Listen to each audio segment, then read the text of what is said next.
Hello, everyone, and welcome to another Maine SBDC webinar. My name is Kelsey Reardon, and I'm with the state team hosted by the University of Southern Maine right in Portland. And today we have Maine SBDC at AVCOG Business Advisor, Christina Ramsdell, to talk about how to turn your side hustle into a business. So there are a lot of things to take into consideration when starting a business or continuing a hobby into a business. So she's going to go over kind of the nuts and bolts of what to keep in mind and some important questions that you should ask yourself about life and business and, just like some easy stuff. So we're here to help. If you're not familiar with the Maine Small Business Development Centers, we are a national program. So every state has centers and every center has business advisors, and we provide no cost confidential business advising. So we can't give legal or tax advice, but we can connect you with some lawyers or accountants to get you those answers. If you're not set up with an advisor, there's a big orange button on our website that says request advising, and that's the fastest way to get into our system. But today I'll be sending out a follow-up email with a link to the recording of today's session and the slides and any other resources we may mention. So there'll also be all of our contact information. So me and Christina, but also if you want to request advising, there'll be an easy link to click in there.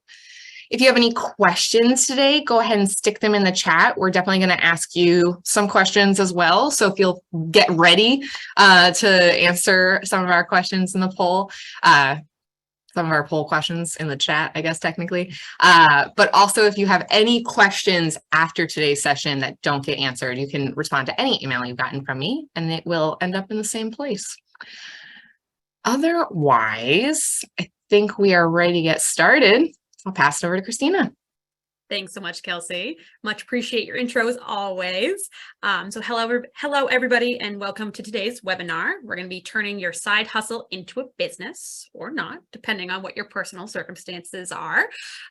Today, we are going to discuss the differences between a hobby, a hustle, and a business, and what you personally might need to be prepared for before making the official leap into the entrepreneurial world. So by that, I mean, before you go all in believing that you can support yourself on this business idea, we're really going to narrow in what you really should have decided and figured out before you decide to make that leap and start investing into this business idea that you may have. Before I get into the actual webinar, apologies, I should have silenced my phone. I have just done that now. To start off with, I just want to talk about the SBDC, what we are as a program. As Kelsey told you guys before, we are a completely no-cost program. There are about 13 to 15 advisors. It varies. We do have somebody having some turnover in our staffing right now, but roughly about 13 advisors all throughout the state. A lot of us advise in a lot of different specialties. So my background originally was in banking. We have people who are food specialists. We have people who have been in brokerage and valuations of businesses. So really all kind of walks of life. But the initiative here is that we are here to assist you in whatever that might mean for you. You could be a complete startup. You could be in business for several years. It's really just a way for you to get some additional assistance, or at the very least for us to provide resources to you for who you might want to connect with, who can solve a problem or question you may be having. So the SBDC also offers, business planning. We do a lot of financial projections. We really, to simplify everything, we make the hard stuff simple. Right? That's the reason why you get a business advisor. That's how I've always seen it. Some things that you don't understand or don't know where to start, the best place is going to be with the Maine SBDC. And we do offer virtual as well as in-person appointments. Now, talk a little bit about me. This is probably my least favorite part to do about any of these webinars. I am currently a certified business advisor here at Androscoggin Valley Council of Governments, which means that I cover generally businesses in the areas of Androscoggin, Oxford, and Franklin counties. My office is right here in Auburn, but I do advise a number of clients in other areas. So just depending if you want to work with me specifically, or if you just need a general business advisor, depending on your needs, you will have my contact information on this webinar sent to you. So feel free to reach out to me directly if you do want to work with me after our meeting today. I've worked here for the last year and a half, and typically, again, my specialty is in financing, but I also do a lot of strategy. So I talk about the operations, the day-to-day stuff, what you don't know kind of things. So that's the big gist on me. And now we're going to get into what you actually came here to talk about today. So let's talk about hobby versus side hustle versus small business. So there's really 4 ways you can break this down based on purpose, time, income, and pain points. So typically when we think about a hobby, you're doing it for relaxation. Maybe it's something that you really enjoy. One of my big hobbies was I liked to knit. I was never very good at it as far as creating something that was consistent on both sides, but I really enjoyed it. It kept my hands busy. It was something that I just did on the side. I didn't do it for income. I didn't do it for anything other than just personally, I enjoyed the activity of, knitting. The time you spend in a hobby can be a lot, can be a little, depends on your personal circumstances. If it's something that you do on a daily basis or something you do once a week, once a month, really varies a lot in the time commitment. Income in a hobby, you might sell some of your stuff here and there. Primarily, I think hobbies is more gift giving. I know a lot of people take their hobby, maybe it's candle making, maybe it's knitting, maybe it's crocheting, maybe it is you're good into woodworking, pottery. All of those types of things are things that I think of that may start as a hobby that you start to think of more in typical terms of a side hustle if you're thinking about selling some of your creativity. But if you're doing it very, very rarely, I would still consider that a hobby.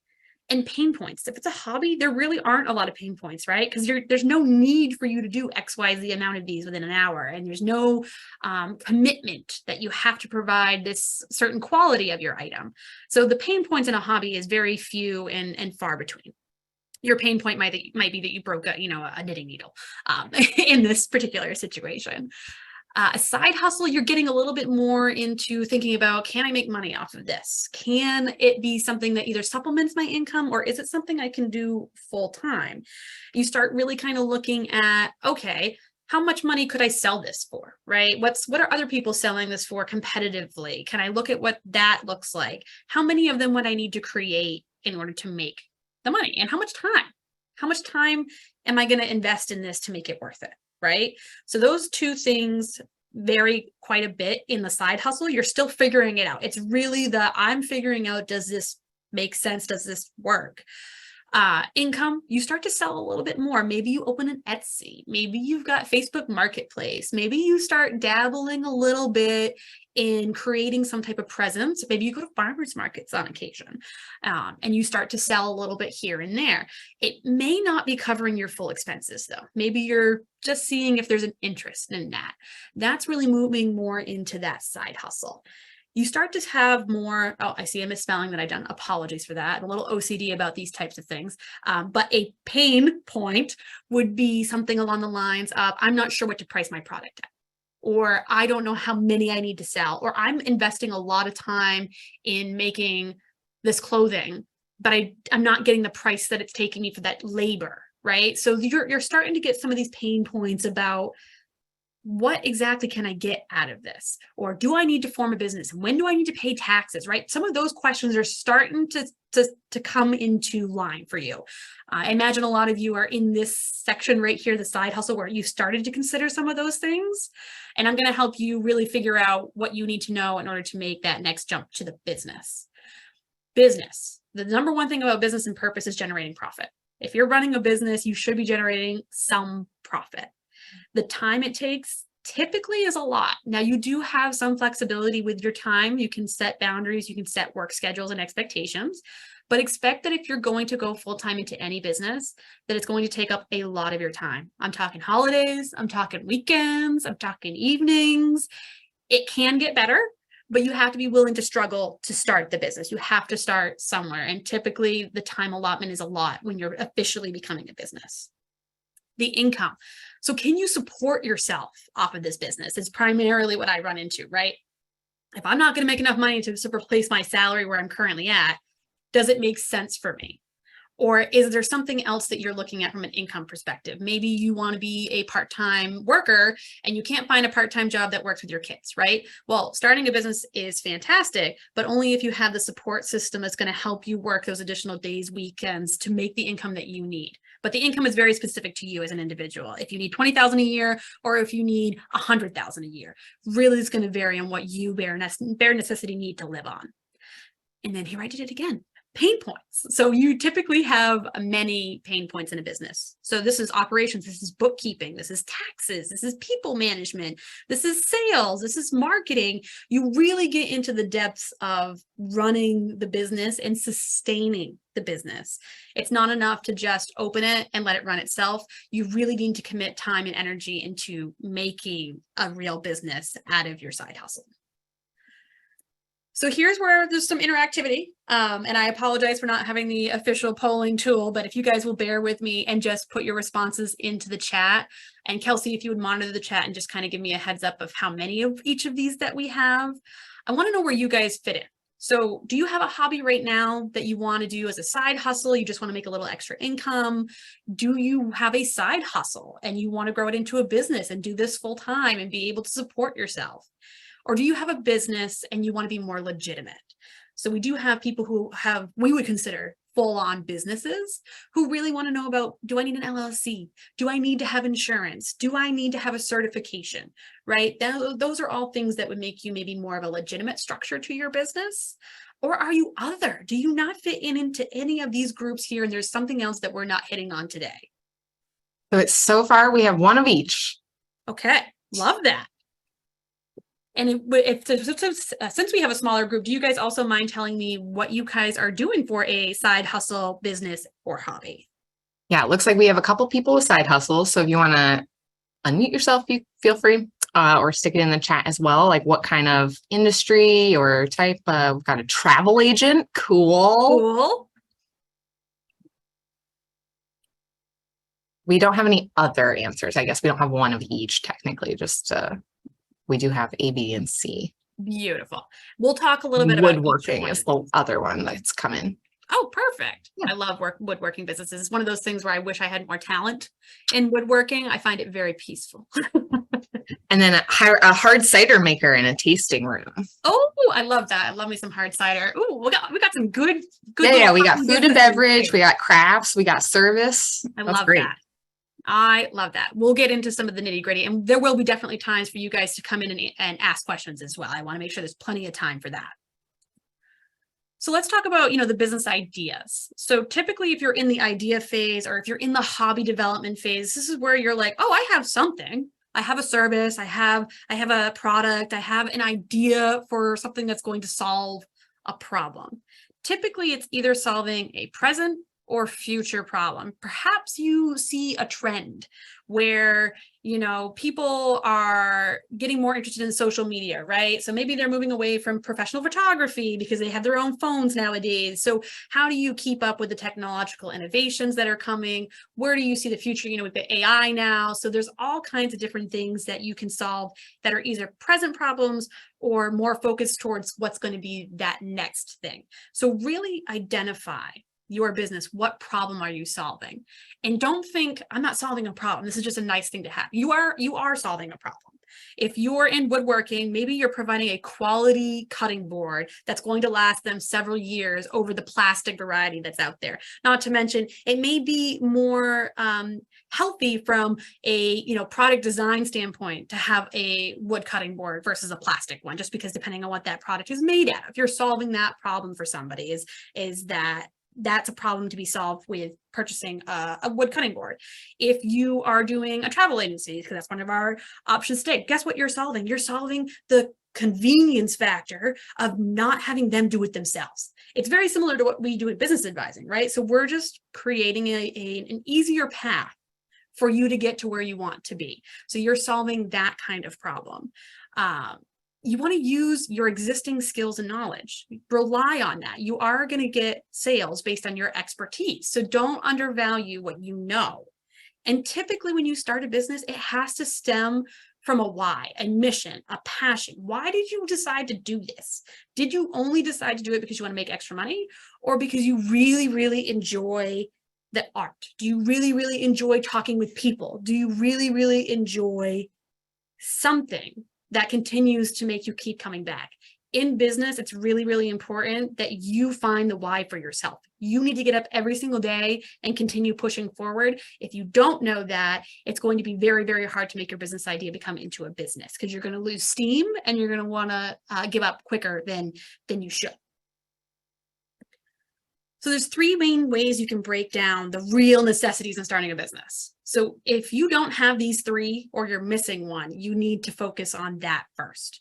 You need to know your skills and knowledge. There's skills and knowledge specific to you that you already have. There's skills and knowledge specific to the business, and then specific to an entrepreneur in general. So certain things that if you want to be an entrepreneur, like you just have to have the willingness to adapt and pivot, for example, that is very specific to an entrepreneur and you will need to have that. Meaning and enjoyment. So I just talked about passion, desire, want, or purpose. Those are the four ways that we define meaning and enjoyment. You do need to have that because that's what's going to keep you going. I'm sure you've heard, if you've ever done a fitness program, remember why you started, right? There's that constant reminder of you started this for a reason. It does get hard. It's going to get hard. Expect it to get hard, but remember why you did it. The financial feasibility is definitely the part where we see clients coming to us a lot. They're overwhelmed. They don't know where to start. They don't have an idea of what to price things at. So let's help you with that. We can help you figure out, can you make a profit in this? Are you going to spend too much time making the product before you can get to selling it that it doesn't make any sense to do that? Is there a demand for your product? Do people want your product? Is it different? Is there a niche that you're filling that nobody else is filling? The more individualized your item is, the more it's going to stand out, the easier it will be for you to sell that item and or service. So skills and knowledge, as I said, breaks down into three. So really it's personal, business, entrepreneurs. These are the things that you really need to rely on in order to move to the next thing. So personally, do you have the education? Do you have a certification? Do you have knowledge or experience in this product or service? Those are things that you can easily draw on and use whenever you're trying to do your own business. If you're planning to use skills and knowledge for the business, you have to have the ability to plan. You have to have the ability to market. You have to focus on sales. You have to have some type of time management, the ability to communicate, and you have to be willing to do record keeping and or hire somebody to do your record keeping for you. A lot of people don't want to do the taxes when it comes to business. They don't want to do the people management. They don't want to do the record keeping. It's very essential that you have these skills in order to operate a fully run business if you don't want to get in trouble with the IRS or the state or any other organization that says you haven't crossed your T's and dotted your I's. Entrepreneurs. So typically any entrepreneur that we deal with, these are the bare necessities. You have to have leadership skills. You are the one that is captaining the boat. If you don't know what direction you're going in, nobody else will either. You have to be pretty independent. Being an entrepreneur can be a lonely journey, which is why we create some of these webinars. We have startup sessions at our local chambers to create some type of peer support, because being an entrepreneur, you can talk all day about it, but if somebody hasn't been an entrepreneur, they're just not getting it. They just don't understand the struggle that you're doing day in and day out and the overwhelming amount of time that you're thinking about your business. You're a problem solver, so be adaptive. Don't think that you have to solve a problem in the same way everybody else has solved that problem. You have to be willing to be creative, think outside the box, and find ways to pivot. You have to be willing to give up time. Give up your time. It's probably the most valuable thing that you can give your business is your time. People skills, how many people do I need? You will need people, regardless if it's employees or not. You will need people, whether it's a banker, a lawyer, an accountant, an advisor. You need to be able to discuss with people about your business in a way that they can understand you.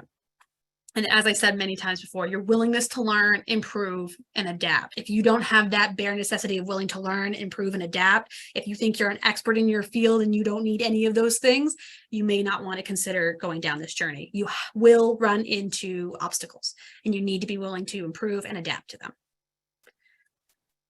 And I'm going to try this out for the first time. I've never done a video on a webinar. It's about a 5-minute video. I want to preface it by saying this is Simon Sinek. He's a very well-known motivational speaker. Many of you may have heard of Start With Why. If you haven't, highly encourage you to take a look at it. It's really focused on the meaning and enjoyment aspect that I was talking about. So we are going to give this a whirl, and you guys are going to listen in.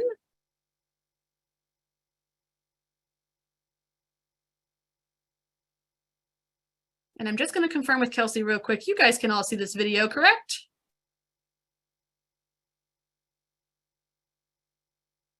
Yes, I just realized I remember you couldn't see me. I gave you a thumbs up though. Thank you. Sorry, I'm not looking at my video. So we are going to go ahead and play that.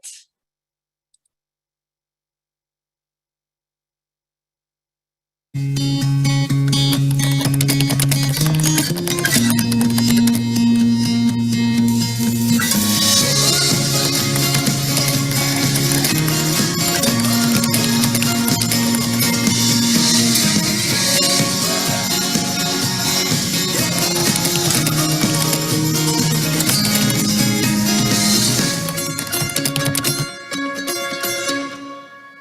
why was born out of pain.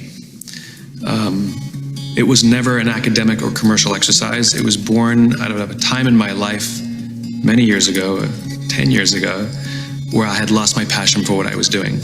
I owned my own small business. I was living the American dream. Superficially, my life was fantastic. And yet, I didn't want to wake up and do it again. And I was embarrassed by that. You know, who am I to complain about my life? My life seemed perfect, and yet I hated it. And so I kept it to myself. Every ounce of my being, all the energy that I had was invested in pretending that I was happier, more successful, and more in control than I felt. And it was debilitating, quite frankly. Strange things start to happen when you put yourself in that cycle and the stress starts to build. You start to become paranoid. So for example, I was convinced that my employees hated me. I didn't go out much, and it was really a bad time. And it wasn't until a friend of mine came to me, concerned that I wasn't acting myself, and basically offered me nothing more than moral support. Whatever you need, I got your back, I'm worried about you. And it was that simple act that gave me the courage to face my own problem. And it was that simple act that gave me the courage to seek out a solution, to go back to the way I used to feel, to be passionate about something again. There was a confluence of events, and I made this discovery that every single organization on the planet, even our own careers, always function on the same three levels: what we do, how we do it, and why we do it. And it was based on the biology of human decision making. It wasn't some highfalutin management theory. It was based on brain stuff. And I realized I knew what I did. I was good at it. And I knew how I did it. I could tell you what was different or special about the way I did things, but I couldn't tell you why I was doing it. That was the missing piece. You have to have all three. I became obsessed with this thing called the why. I figured out how to find my why, and it restored my passion to levels I had never experienced before. And more importantly, I figured out how to help others find theirs. And I did what anyone would do. When you discover something beautiful, you share it with your friends. And my friends started making crazy life changes themselves. And they started finding happiness and passion that they'd never experienced before. It was me solving my own problem that happened to help others solve it for them too. And people just kept inviting me, and I just kept saying yes. I was making huge decisions that were really easy to make.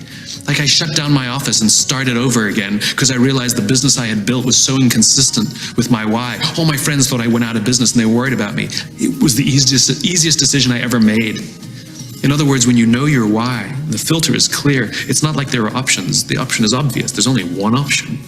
Share, give, inspire. And everything that I've achieved, any success that I've enjoyed, has all been 100% because of the gracious, just amazing generosity of people around me.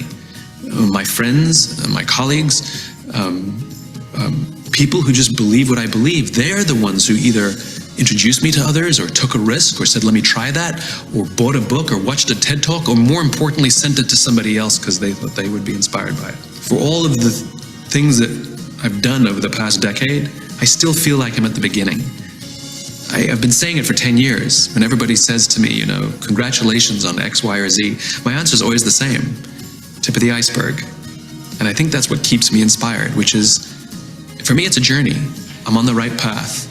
I'm walking past the right mile markers. In other words, I know I'm making progress to the vision that I have to build this world in which the vast majority of people wake up every single morning, inspired to go to work, feel safe when they're there, returning home at the end of the day fulfilled by the work that they do. When I started the race, I ran by myself. And it's lonely, lonely, lonely. And now I got like 1,000 people to the left and 1,000 people to the right and 1,000 people behind me. And I look around, I'm like, yep, we're gonna change the world. We're gonna change the world. There you go. I love you.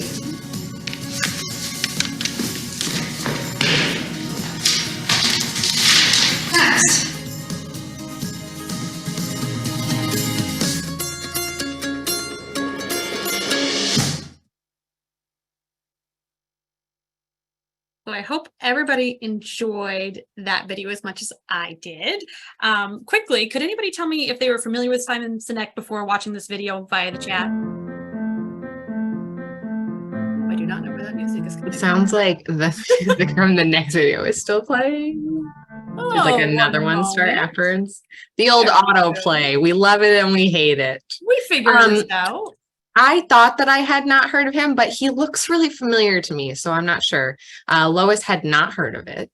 Does anybody else? No, most people have not heard of him. Oh, highly recommend taking a look. He's got some TED Talks that are completely free for you to watch as well. Highly recommend watching the Start with Why, particularly. He's got 3, 4, 5, I think, books out there, but overwhelmingly, he's just there to kind of inspire.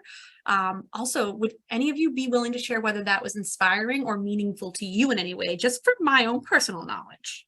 It looks like Janelle just bookmarked his book, so I would love say it. Yes, somebody. All right, guys, so I'll just keep us moving along because, again, I want to leave enough room for questions, but thank you for dealing with the kind of technical stuff that I've been dealing with, and I really hope you enjoyed that video as much as I did. So getting back into out of the feelings, a little bit more into the mind space that we're looking at. So we've talked about your knowledge, we talked about the business skills, the entrepreneur skills. Check. So you've got that, right? We also talked about the meaning. You know your why, you're committed to it. Great. Check number 2. Let's talk about financial feasibility. If this part doesn't work, it's really either going to stay in the side hustle or you're going to keep it in a hobby. Because if you can't make money off of it, it doesn't truly mean that it's going to be a business. So again, talking about the demand, who are going to be the people that buy your product or service? Have you identified a certain target market that just seems to be the majority of your sales, or that you would suspect would be the majority of your sales? Pricing. Have you really sat down and looked at how much the cost of materials are, and then how much labor you're putting into this one particular product? What are some of the other overhead expenses you might have, like rent, insurance? You might have utilities. You might have other expenses that need to go into your pricing that you may not be including as of yet. And then the most important part is, okay, you've done all that. You know what your bottom line is. You know what you need to make in order to afford those things. What's the profit? What's on top of that you want to make or put into your business? Are you going to put a profit margin as a percentage and just do 20%? You know, I'd like to do 20% of whatever my costs are is going to be my profit. Or is it going to be a flat dollar amount? I want to make $10 off every product that I sell as far as profit. You have a lot of determination in what that looks like, but you won't know what the equal price is of your product unless you sit down and do the math. You also need to figure out, if you're going to get into business, what your startup costs are. So if I'm going to launch an online website and I get 50 sales in the first 3 weeks, do I have the inventory of product in order to make 50, in order to sell 50, and account for the shipping costs associated with getting that out there? We will really sit down here as advisors and go through that with you. We will sit down and go, okay, what are the startup costs? What do you foresee having to be aware of in getting your business? Sometimes it's financing a spot like a rental location or a physical building. A little bit easier, right? Those are tangible things that you can do startup costs for. There's less tangible when you're talking about using startup costs because I need to market, right? I need to get money to get advertising out there so people know that I'm there. I need to get things in place as far as registration of my business. I need to get the product. I need to register for farmers markets. Just have a really clear understanding of the total costs it's going to start the business. And then you also have to look at your personal financial circumstances. So this is it's both a mental thing, but it's also emotional, right? Because you have to be vulnerable to talk about credit score and debt to income and maybe some negative things that have circumvented you in the past. But honesty is everything, because if we can't figure out if you're personally able to support the debt, then we can't really help you figure out if you're going to be successful in business. So the way that I talk to my clients about this, again, I came from a banking background. So we talk a lot about credit. We talk a lot about the circumstances that have happened to them. There are ways to improve, but you don't know what you don't know. So if you have a bad credit score and you stick your head in the sand and you don't come out and ask for help, that's where your head's going to stay. You're going to stay right there and nothing's going to get easier. And you're going to work 50 times harder to be successful because you're not willing to deal with the personal financial situations. This can also be cash down too, right? So if you're getting a loan, typically you're going to need some money to put down towards that loan. If that's a problem for you, come talk to us. We'll talk to you about how you can save, or maybe how you can get a loan, or maybe you can get a grant. There's other ways to finance a startup other than just with your own funds. But if that is the only option, let's figure that out together. We can actually sit down and figure out what you need to save per month to do those startup costs and make this a reality for you. This is the really intimidating part, right? So you see this Excel sheet, and anybody who's not familiar with Excel, or even if you are familiar with Excel and you just hate numbers, you're probably like, I'm done. This is it. I'm done. I don't want to be in business. Don't stop here. Okay. This is really, really, really important. If you don't sit down here and talk about the expenses that you have, and these are just a few. So I didn't put all the expenses that you might have in your business, but these are the most popular ones. So again, telephone, cell phone, internet, repairs, rent. You'll have merchant fees, which is your credit card processing, any licenses you need. If you're working in the food industry, you're going to need permits and licensing for that, advertising and promotion. We break this down monthly, and anything you need for financing from a bank is going to want to require roughly 1 to 3 years of projections with a month-to-month breakdown. So it's not just knowing your expenses. You also have to guesstimate your sales, which is also very, very difficult. But at the end of the day, it's as simple as how much of this product do I need to sell within a month to cover all of these fixed expenses that I have. So if your fixed expenses total $1,000, you need to have $1,000 in sales minimum in order to cover just the cost of running a business. Anything over that can be profit paid to the business, or it can be money paid to you as owner's salary. So be mindful about all these little expenses that you may pay advanced in a year, or you may pay as you go, and you don't really think anything of them because they're small little itty bitty things. They do add up, and they do need to be factored into your pricing. But we can help you with this. And it doesn't take that long. It's maybe an hour for us to sit down and go through the conversation. If you want to try it on your own, I did put our link to our tools and templates. You will find this cash flow template on there as well. Feel free to give it a whirl and try it yourself. The worst thing that can happen is that you forgot an expense, or that you didn't factor in your sales. But at least if you come to us as a business advisor and say, look, this is all my expenses, we can go, oh, this is clear. Maybe you haven't thought about this, and maybe this. Or maybe you've underestimated your sales because we think your product is going to be very successful. We can give you industry data. So if you're in woodworking, we have an idea of how many people are in that industry. Is it growing? Where do you typically find sales? There's additional information that we can provide that gives you some industry data that helps you price and make things just a little bit easier for you. Okay, so these are the 3 things that you bare minimum need to decide if you're going to jump into doing the business. If you said yes to all 3 of these, you're ready to start going into making this a formal business. So what's next? The very next step that you want to do after determining if it's financially feasible, and if you have meaning and enjoyment out of it, and if you have the skills to do it, is the market research. It doesn't have to be scary. People use that a lot, but remember I was just talking about our industry information. That's part of market research. So we can tell you what the industry has for cost of goods typically for food. So typically it's like 40% is cost of goods sold for food, which is just you paying for the food to resell at a restaurant. It may be different for you, but it's a good baseline. It gives us an understanding of where you might fall. And then like doing some additional like research. So ask people, what do people think about your idea? Go to a startup session, go to the chamber, go talk to, people on the same street that you plan on opening the business at. Go ask them, hey, I'm thinking about doing this. What do you think? You can ask friends and family, but they're not the best resource for you because, of course, they're close to you. It's personal for them, right? They don't want to hurt your feelings. And while I would say, I'd like to say they're going to be honest with you, that may not be the case. So make sure you're asking other people who aren't going to just feed you what you want to hear, because it's really, really important that you know that people want your product.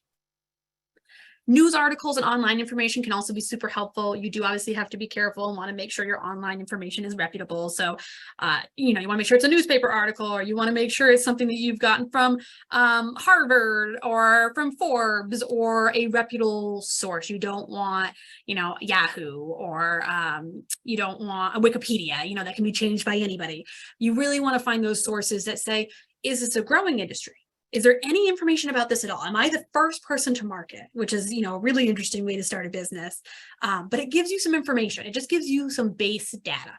This is my pricing. This is why it's my pricing. Am I being competitive in the market? That's all part of this market research. You can do it in person. You can do a lot of online research. You can use your library. There's a ton of information at the libraries that you can use, which are completely free resources. This is really determining, okay, my idea is feasible and I have a market for it. Now I just need to sell to that market. And then you start talking about building the team. So remember, Simon Sinek just told you how lonely it is. It really is a lonely journey if you do it by yourself. So build a team, get an advisor, get an accountant, a lawyer, someone who's going to be your insurance provider. You're going to need a banker, a payroll company, potentially a payroll company if you're not comfortable doing it yourself. Or if you don't have any employees, you don't have to worry about that as much. And a bookkeeper. So the number one thing I talk about is typically bookkeeping, because a lot of people don't enjoy the idea of recording every single transaction. You have to find a way that makes it easy for you. You either hire somebody to do it or you do it. It's just going to be really, really important that you make that decision early on, because it also affects your deductions on the tax side of things. If you're not keeping good records, if you don't keep receipts, you're not going to be able to deduct some expenses that you should be able to deduct when you become a business, versus as a side hustle, you weren't deducting it probably anyway. So think about some of those advantages that you get on the tax side of becoming a business, is that you get to deduct those expenses when you normally wouldn't if you're not claiming the business. I always talk about a banker. You always want to have a separate business bank account. It's extremely, extremely, extremely important that you keep that separate and only use it for business expenses. It helps keep your liability down in most situations, but it's super important that you establish that relatively soon after you're starting to get some sales. And insurance is protection, a lawyer if you need contracts, an accountant's taxes. We really all fulfill different roles. So the more you can get these people lined up for when you start your business, the better off you're going to be long-term, because you're going to be able to have somebody you can pick up a phone and ask a question to. And then there's the creating your business identity, right? So maybe you've been doing something, but you don't have a formal business name. You've got to start with the business name. Is it easily recognizable? Is it something that I would understand? If you're going to be in woodworking, is woodworking in the name? Or is it creative? Is it something that's going to lead me to believe that's what you're doing? If it's not, if it's very general and super vague, people don't know what that means. What are you doing? What's your service? What's your product? What are you offering? So you want to find a name that easily says what you're providing so that people aren't confused. The less confusion you have, the more successful you'll be. You do legally have to make sure that if you're going to register it like as an LLC, anything that's not a sole proprietor is going to be registered with the state. And you want to make sure that it's not taken by somebody else. So you cannot register the same business name that already exists within the state if somebody else has claimed that. And you want to keep it broad enough that if you want to add additional products and services, you can. So like if you're using a grooming business, right? But before you start grooming, you do nails only. You would maybe want to be specific to, I focus on, or my business name might be, I wouldn't say dog grooming, right? Because I don't do grooming yet. I might say dogs, paws, and mores. Like keeping it vague enough that people understand that I might be adding on more things other than what I'm initially starting. If you plan on only offering that one thing ever, you can be very, very specific in your business name what that specific thing is. Logos and colors. One of the funner things that we get to discuss is what makes sense. So I had somebody that was a Caribbean food truck, right? And the first question I asked her is, what are the Caribbean national colors? Because that goes along with what she's providing in her heritage and her food. And it just aligns really, really well with that business in particular. So be thinking about colors that you also want to associate. So if you're trying to be a massage therapist, for example, I think of, tranquility. I want to be relaxed. Colors that say that are like blue, maybe some green if you're looking for re-energization. Like colors really do have an alignment with whatever business you're doing. So be mindful about that. There's some great options out there. You don't always have to hire a graphic designer, though you certainly can. A lot of them are also doing website development for you as well. But Canva is a fantastic tool. If you haven't used it, I highly recommend it. You can design your own logo. There are some features that you might have to pay for within that program, but a lot of the stuff you can do for free. You can do brochures and other marketing material on there, and it gives you schemes, it gives you ideas, it gives you things that you don't have to create all out of scratch by yourself. And again, you want to pick colors that vibe with your business idea. And then there's the online presence. So everybody has to have an online presence nowadays. There really isn't a way to just keep it local unless you're only going to focus on your local community, right? That's going to be the only people who are going to buy your product if you're not presenting an online presence, or you're not outreaching and going to events that are outside of your community. So create a Google business page. It's 100% free to set up a Google business page. And when I say this, I always want to explain to people, the Google business page is, if I type in travel agencies in Auburn, Maine, if you haven't put up a Google business page, your name won't even pop up. But if you have put a Google business page, your name will pop up as one of the 6 to 10 options I get to choose from for contacting. So a Google business page can help you get found when people don't even know you exist by putting in something vague like that.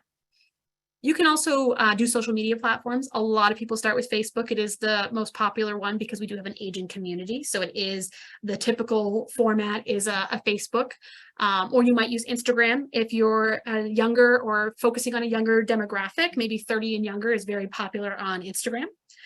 And then deciding whether or not you want a website. There's a lot of free website builders like Wix and WordPress and Shopify nowadays. So you don't necessarily have to pay someone to build a website. But you also have to keep in mind when you use those website builders that the website's not truly yours. And so if you decide that you want to branch out or decide that you want to change, you will have to start the website over from scratch. So just keep that in mind. But an online presence of some sort in those 3 areas is definitely recommended as you create more into this business identity. And then a solid financial foundation. So again, we talked about the separate bank account. You have to record all your transactions. Again, I cannot be more adamant about the recording all transactions. Finding a tax professional. So everybody tends to wait until April. Do not wait until April to find an accountant or a tax guy. You won't find one. They don't exist. They are already very busy. So January, definitely at the very minimum, be in contact with somebody who can be your accountant for the end of the year. Because if you wait too long, you'll have a really hard time finding someone who will help you with that. And then have an advisor. We can sit down and look at your financials. We can sit down and look at your startup costs. We can sit down and look at the pricing with you. We will help you determine, does this make sense? At the end of the day, it's just advice. You can move forward with it without our advice, but this reassures you that moving forward does make sense from a standard of, we do see potential. There is an industry, there is a demand out there. We're going to look at all of that with you and determine that with you. And we will tell you if we don't think it's feasible. Unfortunately, there are times where that does happen, and you have to be willing to pivot or find something else that you're passionate about. And the last couple of things that I will say is that creating a business plan is really important for putting your ideas down on paper. I'm a big proponent of having something physically in front of you. As a business owner or entrepreneur or hobbyist, you probably have 1,000 ideas that float around in your head all day. And if you're not putting them down on paper, they're going in one ear and going out the other and having to come back. Make it easy, write it down. It doesn't have to be perfect. You do not have to go in and do an essay like a high school paper that we all hated to do. You can sit down and do an outline. As long as you're able to really hit the 3 things that I think are the big focuses from an understanding perspective, you have to do like a business description. Who am I selling to? What am I selling? Where and when do I sell it? And why? Why did I start this business? It's so important to know why you wanted to do this business. Operations, have I thought about the staff? Have I thought about the hours would be open? Have I thought about the salaries? Have I thought about how people would contact me? It's really the day-to-day stuff. How are people going to find you, and where are they going to find your product?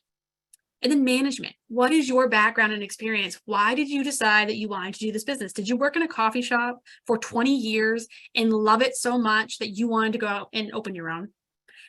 Is there something in your background that bodes to your experience in running this type of business? in my opinion, these are the 3 sections that are the most vital in a business plan. Now, if you've ever seen our template, which you will also find a resource for on our Maine SBDC page, it can be very intimidating. It's usually about a 10 to 12 page document. These are the 3 that you should always start with, because if you can't narrow in on these 3, the rest of it's going to be way more difficult to complete when they start talking about competition and market industry growth. And marketing's not particularly hard. You can figure out how you want to market your item. But these 3 things, if you don't have these really well defined, you're not really ready to make that leap yet. And today you're going to get a 25 yes or no questions. It's really just an entrepreneurial assessment where you're going to go through 25 questions. You're going to answer yes or no. Depending on how many you say yes, I'm going to give you a scalability where you can determine where are you in this cycle? Are you ready? Do you have something that says, okay, I'm good. Let's start. Let's get an advisor now, right? I'm going to be sending that to you along with this webinar. Fill it out, see where you're at, see where your yeses are, see where you struggle. A lot of that's talking about the personal skills and the business skills, right? It's really going to go back to that aspect of things. And then you just decide based on that if you want to move forward. So you'll be getting that along with this, and just, take a look at it. And I'm going to be ending this webinar just with our socials and the request advising on our website. So here's the link directly to do that. You can also look at any of our socials. I think it's also good inspiration if you're thinking about looking to do a social media platform. It gives you some ideas. So our Facebook, our Twitter, our Instagram, our LinkedIn, and Kelsey is the fantastic person who runs all of these. So give her a big kudos for all of that, because we could not manage it alone without her. So highly suggest taking a peek there. And then we will just end this webinar with any questions. Feel free to unmute yourself, raise your hand, put it in the chat button. What questions can I answer for you guys today? Awesome. Well, we've got clapping hand reactions. So I think that's good job, Christina, all around. Yeah, looks like we're getting multiple hand claps. So we do have a small group. If you have a specific question, you want to unmute yourself, go ahead, or you can stick them in the chat. But if everybody here did one thing this afternoon, what would you recommend? Maybe the questions? Fill out the questions. Is this a question for me? Yeah, sorry. So if they did one thing, repeat that one more time. Yeah, like if everybody who attended today's session does one thing when they leave here, what would you recommend that they prioritize? My biggest thing would be doing the entrepreneurial assessment. If that's the only thing you take away from today, is when you get that in your email, really sit down and look at it. It really talks about your skills and knowledge, and it really helps you define what you need to have as an entrepreneur. That's the biggest thing I can recommend, is understanding where you at now and what do you need as far as education or skills to gain before going into the next step. That makes a lot of sense. So like she said, that'll be in my follow-up email this afternoon when you get the links and the slides and all of that. So that you can add that to your list later. Someone's asking, what should I be looking for in a business advisor? Oh, that's a great question. I love that question. I've never been asked that question before. Me neither. So I think for a business advisor, it's really dependent on you, right? So I'm a fast talker. I talk with my hands. I'm somebody who's like, I consider myself a cheerleader. I'm a very hand-holdy type of advisor. But we have advisors who are more analytical, right? Who are slower, who really want you to come up with the answers. So when I think about what the best business advisor is for you, think about your personality. How do you learn best? How do you like to interact? Because it's not just about the knowledge that we have. We all generally have a decent amount of knowledge, and what we don't know, we will bring in other specialty advisors on. But if you're in a very specific industry, like food's a very specific industry, construction, very specific industry. Those you might want to have somebody who has some experience in that, right? It just depends on if you're looking for industry knowledge or are you looking for general business advice. That's where I kind of fall on for as far as specialties. But I think the personality, the rapport, how well you kind of vibe with each other, how well you communicate, how often you need someone to be your accountability buddy, might also be a factor in there. So really look at your personality and think about the person that you would want to be on your team and how often you might need them, monthly, weekly, quarterly, because that will also determine the type of advisor you would want as well. Like that, talk about yourself. What do I need? Who do I see on their team that best aligns with my industry and what I am as a person? That was a great explanation. When you request advising with Maine SBDC, you generally get connected with an advisor in your geographical location. So we have centers throughout the state and our advisors cover different areas. However, we can definitely connect you with industry specific knowledge. And then we've been doing a lot of co-advising, which is cool to see centers working across the state together and different advisors. So when you fill out the request for advising form, I believe there's a section where you can like add extra information.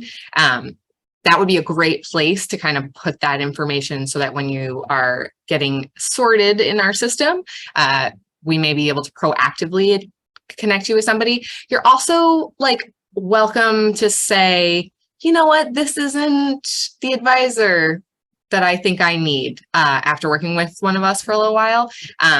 We understand that, you know, personalities are different. And so we have the avenues for you to request other advisors, either anonymously or not, you know, like if you're feeling weird about it, don't. Our data manager, Stephanie Case, who you will definitely get many emails from, is wonderful. And she's happy to help everybody connect because we want to make sure that you're getting the best information that you can. So it doesn't behoove anyone for you to spend an hour of an advisor's time not getting what either of you need. So feel free to advocate for yourself. We encourage you to advocate for yourself. So this is going to be a good avenue for that.